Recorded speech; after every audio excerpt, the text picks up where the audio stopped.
Swallowed Star Chapter 1. Bab 1. Luo Feng. Langit biru tampak seperti zamrud biru raksasa. Matahari di pertengahan musim panas tampak seperti bola api besar, tergantung di atas zamrud raksasa ini. Dengan menggunakan posisi matahari, diperkirakan sekitar jam 3 sore. SMA ketiga wilayah Xi'an. Ding, ding, ding.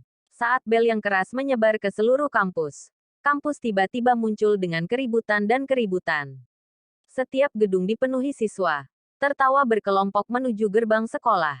Kakak Luo Feng. Kakak Luo Feng asteris. Sebuah suara yang tebal berkata, asteris saudara laki-laki ini adalah orang yang biasa dihormati, bukan jenis yang berhubungan dengan darah. Feng.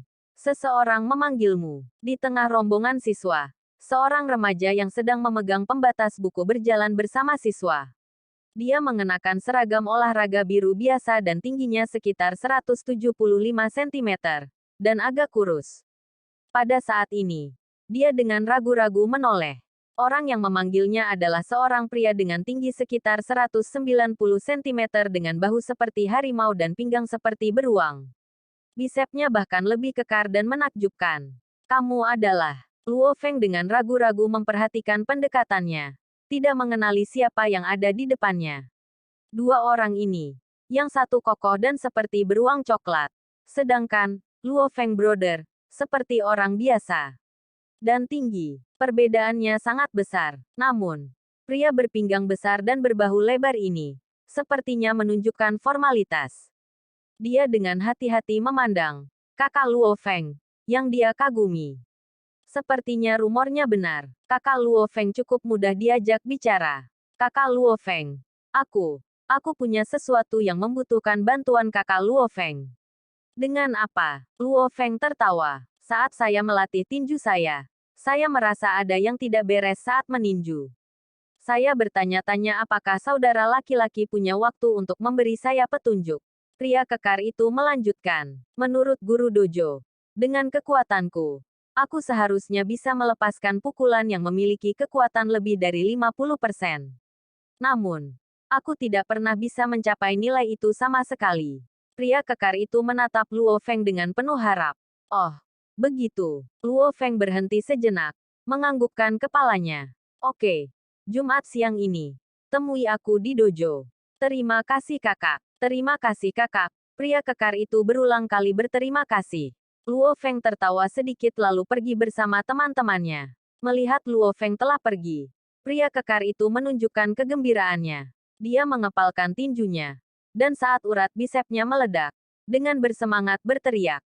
Keberhasilan. Wow, kakak Luo Feng setuju dengan mudah. Seorang anak laki-laki berseragam sekolah berseru. Rumor itu memang benar. Kakak Luo Feng mudah diajak bicara dan orang baik, pria kekar itu menyeringai. Tapi, itu tidak benar. Di sekolah menengah ketiga kami asteris. Dari 5.000 siswa, hanya 3 yang mampu meraih gelar, murid elit seni bela diri. Dalam ketiga siswa itu, 2 lainnya adalah Zhang Haobai dan Liu Ting. Tapi mereka terlalu sombong dan tidak mau menggunakan waktu mereka untuk membimbing kita. Anak laki-laki berseragam sekolah berkata dengan ragu. Tapi saudara Luo Feng apakah seperti ini? Asteris 3 hanyalah nomor sekolah menengah, bukan peringkat mereka atau sejenisnya. Pada saat ini, di seluruh dunia di setiap wilayah negara, hampir setiap siswa sekolah menengah, saat menerima pendidikan dasar, bergabung dengan dojo seni bela diri untuk melepaskan kekuatan yang tertidur di dalam setiap manusia. Sekolah menengah ketiga di wilayah Xi'an, dengan 3 kelas dan sekitar 5.000 siswa sekolah menengah. Sebagian besar, semuanya adalah pemula di dojo. Hanya jumlah yang sangat kecil yang merupakan anggota perantara. Dan hanya 3 yang bisa meraih gelar anggota elit. Melihat itu percaya. Hehe, lihat itu. Kakak Luo Feng berbeda dari 2 lainnya. Pria kekar itu meringkuk bibirnya. Zhang Haobai dan Liu Ting. Keluarga mereka semua dipenuhi dengan orang-orang kaya. Sejak mereka masih muda, keluarga mereka menghabiskan banyak uang untuk membesarkan dan melatih mereka. Itulah mengapa mereka begitu kuat sekarang. Namun, Luo Feng benar-benar berbeda dari mereka. Petik 2. Anak laki-laki berseragam sekolah mengangguk setuju. Saya juga mendengar bahwa saudara Luo Feng memiliki latar belakang biasa. Dia bahkan tinggal di rumah kontrakan rendah. Ya, untuk saudara Luo Feng sampai ke tempat dia sekarang, benar-benar keluar dari pelatihan yang pahit. Mengandalkan tangan dan kakinya untuk berlatih. Sangat berbeda dari Zhang Haobai dan Liu Ting. Pria kekar itu mengepalkan tinjunya dan menarik napas dalam-dalam. Tujuan saya adalah saudara Luo Feng. Dan sebelum saya lulus dari perguruan tinggi, dalam 4 tahun ini, saya akan lulus ujian dojo dan mencapai pangkat anggota elit. Pada saat ini, saudara laki-laki Luo Feng yang mereka bicarakan hanya mengikuti arus orang menuju gerbang ketiga dengan anak laki-laki lain berseragam olahraga. Feng, ketika orang bodoh besar yang meminta tip itu pergi, dia memujimu. Anak lelaki berseragam olahraga itu mulai tertawa. Memuji betapa hebatnya Anda dan betapa mudahnya Anda diajak bicara. Luo Feng tertawa. Apa? Kamu cemburu? Wei Yuan. Cemburu padamu. Wei Yuan menyentuh hidungnya dan tertawa. Dalam mimpimu, aku mendesah bahwa orang bodoh itu bahkan tidak tahu sisi sejati kakak Luo Feng. Tapi aku ingat dengan detail yang jelas. Saat itu di platform kompetisi dojo, kakak Luo Feng yang dipujinya bertarung 3 orang berturut-turut. Dan ketiga siswa sekolah menengah itu bahkan tidak bisa naik lagi.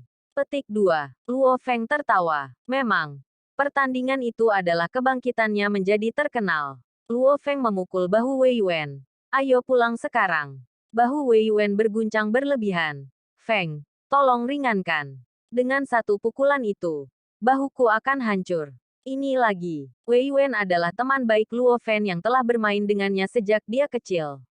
Meskipun mereka bukan saudara kandung, perasaan itu cukup dekat. SD, SMP, SMA. Melihat ke belakang, keduanya memang memiliki ikatan yang dalam.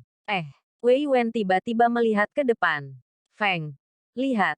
Itu yang kamu naksir. Luo Feng juga melihat. Dan hanya melihat gadis berekor kuda dengan jeans dan kaos polo putih dari seluruh kerumunan. Jantung Luo Feng berdetak kencang. Sebuah nama melintas di hatinya. Su Xin. Luo Feng menyukai Su Xin. Mereka yang mengetahui rahasia ini jumlahnya kecil. Tetapi saudara yang baik, Wei Yuan, secara alami mengetahuinya berabad-abad yang lalu. Selama tahun pertama sekolah menengahnya, Luo Feng dan Su Xin berada di kelas yang sama. Pertama kali Luo Feng melihat Su Xin, dia merasa ada sesuatu yang cerah di depannya. Yang mengatakan, selama waktu kelas, dengan Luo Feng duduk di belakang, untuk beberapa alasan, tidak dapat mengendalikan dirinya sendiri. Dia tanpa sadar melihat ke arah punggung Su Xin. Hanya melihat dalam diam, dia puas hanya dengan melihat punggung Su Xin. Karena kelas diacak lagi di tahun kedua, dia dan Su Xin tidak berada di kelas yang sama lagi. Namun, setiap kali Luo Feng melihat Su Xin, dia tidak bisa mengalihkan pandangan darinya. Tinggal 1 bulan lagi sampai ujian. Luo Feng berbisik pada dirinya sendiri. Saya tidak punya keberanian dan tidak ada waktu untuk romansa di masa lalu. Di bulan terakhir, semua orang dengan panik meninjau. Dan Su Xin ingin memperbaiki dirinya sendiri. Bagaimana dia bisa mengalihkan perhatiannya dengan romansa? Itu sama untuk saya. Saya tidak bisa kalah fokus. Atau saya akan menyesalinya selama sisa hidup saya. Petik 2. Terserah. Cinta ini, aku akan membuatnya menjadi kenangan. Percintaan, pahit. Bunga itu bahkan belum mekar. Tapi sudah layu. Luo Feng hanya ingin diam-diam meletakkan semua ini di lubuk hatinya. Kamu memiliki kesempatan untuk mengejarnya. Sekarang hanya ada 1 bulan tersisa. Wei Yuan menggelengkan kepalanya. Aku khawatir kamu tidak akan pernah melihatnya lagi. Di masa depan, sudah terlambat bahkan untuk menyesal. Wei Yuan, Luo Feng menggelengkan kepalanya. Berhenti, tanpa meraih gelar petarung, aku tidak akan mengalihkan diriku dengan romansa. Bro, kamu cukup kejam. Wei Yuan mengangkat ibu jarinya. Fighter, di seluruh sekolah kami yang terdiri dari 5.000 orang, tidak ada yang bisa mencapai peringkat itu. Kamu berani mengatakan bahwa jika kamu tidak mencapai peringkat petarung, kamu tidak akan mengalihkan perhatianmu dengan romansa. Sapi. Dasar sapi. Petik 2. Luo Feng melirik sekelompok 5 orang di kerumunan di luar gerbang. Zhang Haobai. Dalam rombongan siswa di luar gapura terdapat 5 orang yang sangat eye-catching. Yang pemimpinnya minimal 180 cm. Memakai kaos putih, celana panjang putih, dan otot dada yang besar. 4 orang yang mengelilinginya. Apakah itu kekar atau bekas luka di wajah mereka? Sama menakutkannya. Dan remaja berkemeja putih di SMA 3 Izian itu memang salah satu dari 3 dengan gelar elit, Zhang Haobai. Luo Feng mendengus Zhang Haobai. Jika Anda bertanya kepada Zhang Haobai siapa yang paling dia benci di seluruh sekolah menengah ini, jawabannya jelas akan Luo Feng. Karena 1 dari 3 orang yang mendapatkan gelar elit adalah perempuan. Hanya 2 dari mereka yang merupakan pemegang gelar elit. Juga, Zhang Haobai berasal dari latar belakang yang kaya sedangkan Luo Feng hanyalah orang biasa. Tinggal di rumah kontrakan yang murah. Di kelas Luo Feng jauh di depan Zhang Haobai. Dalam kekuatan, baik Luo Feng dan Zhang Haobai telah mendapatkan gelar elit, tetapi Luo Feng pernah menantang 3 siswa sekolah menengah berturut-turut dan mengalahkan mereka sampai mereka bahkan tidak bisa bangkit kembali. Dan di antara ketiganya, salah satunya adalah Zhang Haobai. Dia bahkan mendapatkan giginya saat itu. Dan untuk kondisi di rumah, jelas Zhang Haobai punya uang. Latar belakang yang bagus. Tetapi membandingkan nilai dan kekuatan, Luo Feng jauh lebih unggul. Di sekolah, setiap kali seseorang memuji Zhang Haobai, seseorang biasanya akan mengungkit Luo Feng untuk dibandingkan. Kebencian yang dimiliki Zhang Haobai terhadap Luo Feng sangat besar. Ayo pergi. Zhang Haobai menjilat giginya, yang merasakan sedikit kesakitan. Saat itu dia dipukul sampai mulutnya penuh darah dan gigi tanggal. Zhang Haobai ini, sejak saat itu di dojo, berperilaku jauh lebih baik setelah menerima pemukulan. Dia tidak akan pernah mengacaukanmu lagi, kata Wei Wen kepada Luo Feng saat dia melihat kelompok 5 orang itu semakin jauh, dan lebih jauh. Zhang Haobai, Luo Feng tidak pernah peduli dengan orang seperti itu. Aku lebih suka berurusan dengan lebih sedikit daripada lebih banyak, kata Luo Feng saat dia berjalan pulang dengan Wei Wen. Di jalan pulang, menetes di jalan. Klakson mobil berbunyi. Saat ini semua mobil menggunakan tenaga listrik, sehingga setidaknya tidak ada bau bensin di jalanan. Wei Wen, masih ada 1 bulan lagi sebelum ujian. Selama bulan ini, mari kita lakukan yang terbaik. Luo Feng dan Wei Wen berjalan di jalan. Di dojo di sana, kita bisa bersantai sementara. Lakukan latihan restoratif setiap hari, sambil berkonsentrasi pada studi budaya. 12 tahun kerja kita adalah untuk ujian ini. Ya, 12 tahun studi budaya. Ujian ini menentukan nasib kita. Wei Wen juga menghela nafas. Ujian. Persis seperti sepasukan 10.000 kuda yang melintasi jembatan kayu asteris. Asteris nyeri aka di leher. Yup, Luo Feng mengangguk. Kondisi rumahnya tidak terlalu bagus. Meski dia menyandang gelar elit. Tidak peduli seberapa miskin nilai budayanya, dia selalu bisa mendapatkan pekerjaan sebagai pengawal elit, dan dengan mudah mendapatkan gaji tahunan sebesar 20 hingga 30 ribu dolar. Namun, apakah Luo Feng akan puas hanya dengan pekerjaan menjadi pengawal? Saat ini, sekitar 1000 meter di atas wilayah Xi'an, seekor elang emas besar bermahkota hitam terbang melewati kota. Tubuhnya panjangnya sekitar 20 meter. Seperti jet tempur besar. Bulu tubuhnya memiliki kilau logam yang dingin. Bulu-bulu di kepalanya berwarna hitam terpencil. Seperti mahkota hitam. Cakar besarnya juga berwarna emas. Sepasang mata yang tajam, biru, dan bersinar menatap kota manusia. Menyembunyikan sedikit niat membunuh. Ledakan. Elang emas bermahkota hitam, yang sudah terbang super cepat, tiba-tiba meningkatkan kecepatannya secara eksponensial. Menembus penghalang suara dalam sekejap, mencapai kecepatan yang mengerikan. Pada saat yang sama, suara bernada sangat tinggi terdengar dari dalam mulut elang. Gelombang kejut yang menakutkan, yang bisa dilihat dengan mata telanjang, menyebar dengan cepat ke bawah. Di persimpangan jalan Zitian di wilayah Xi'an, Luo Feng sedang menunggu lampu merah bersama Wei Wen. Mendadak, ahen, sebuah lolongan menusuk telinga tiba-tiba muncul. Tapi ini tidak terlalu seperti guntur. Suara guntur bagus dan memekakkan telinga. Tapi suara ini menusuk telinga. Luo Feng merasakan sedikit sakit di gendang telinganya. Dengan beberapa kerutan tidak nyaman muncul di dahinya. Banyak orang di jalan sudah menutup telinga mereka. Itu teriakan burung, kata Luo Feng sambil menatap ke langit.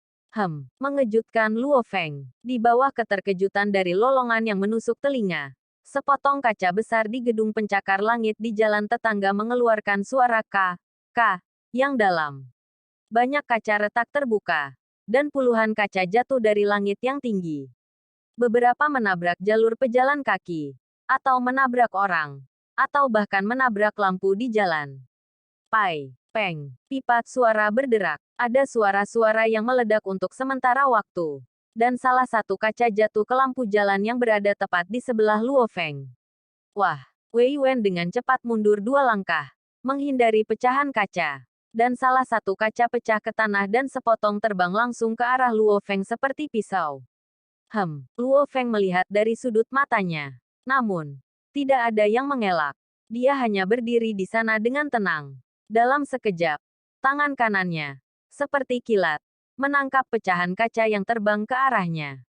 Sepotong kaca mencerminkan tampilan Luo Feng. Dia mengetuknya 2 kali dan kemudian melemparkannya secara acak. Seperti senjata tersembunyi. Pecahan kaca itu terbang langsung menuju tempat sampah yang jauh dan secara akurat masuk ke dalam lubang. Di jalan, mobil-mobil yang awalnya terpengaruh dengan cepat kembali normal. Dan orang-orang di jalan sedang berdiskusi. Beberapa yang malang terluka. Tetapi kebanyakan tidak mengalami cedera sama sekali.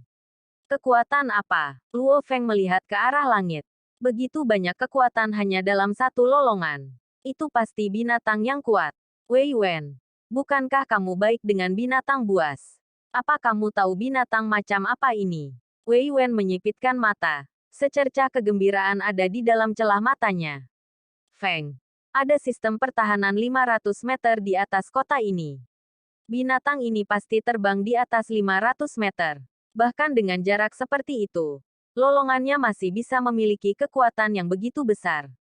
Dan binatang buas biasa bahkan tidak akan berani melolong di atas kota manusia.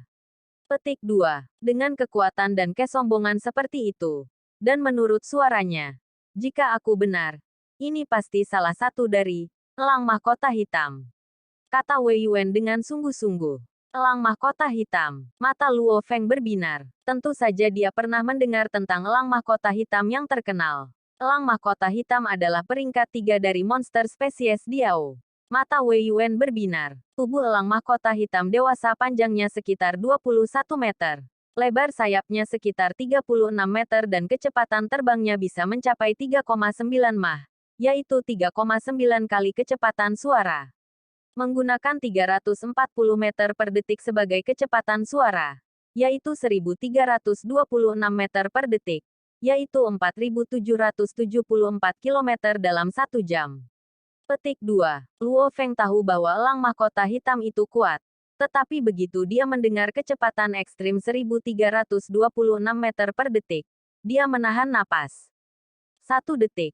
Yang hanya satu kedipan. Dan jaraknya sudah ribuan meter. Bulu elang mahkota hitam bahkan lebih keras dari berlian. Mungkin sekuat paduan kelei kelas 3. Wei Wen dengan bersemangat menambahkan.